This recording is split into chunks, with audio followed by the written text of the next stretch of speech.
Каспий теңізінің маржаны Ақтау қаласы өзінің әдемілігімен көз тартады. Жыл сайын мұнда туристер келіп әсем табиғатын тамашалайды. Ақтау Қазақстанның оңтүстік-батысында орналасқан қала, Маңғыстау облысының орталығы. 1964 жылдан 1991 жылға дейін Украина ақыны Тарас Шевченконың құрметіне Шевченко аталған.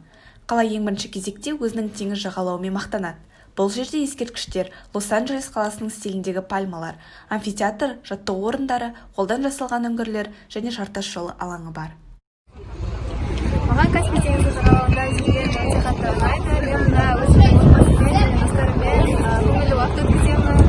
Сонымен қатар шаған кездерде теңіздің суы, теңіздің дауысы барлық негативті алып, демалуға өте қатты көмектеседі. Ақтау теңіз жағалауы 2018 жылы 12 тамызда өткен саммит қарсаңында көркейе түсті. Бұл жерде Каспий теңізімен шекаралас 5 мемлекет Қазақстан, Ресей, Иран, Әзербайжан және Түркменстан арасында келіссөздер жүргізілді. Жағалаудағы жаңарту жұмыстарынан кейін қазіргі күнгі келбетіне жетті.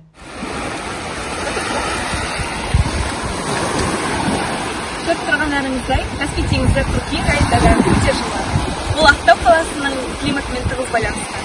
Күз және қыс мезгілдерінде ауа температурасы -5 градусқа төмен. Сонымен қатар Каспий теңізі көптеген аурулардан, негативті ойлардан арылуға көмектеседі. Қала тұрғындары мен қонақтары осы жағалауда отбасыларымен демалуға, достармен серуендеуге және балаларын ойнатуға келеді. Аңсаған қалалайдың арнайы IT жаңалықтар.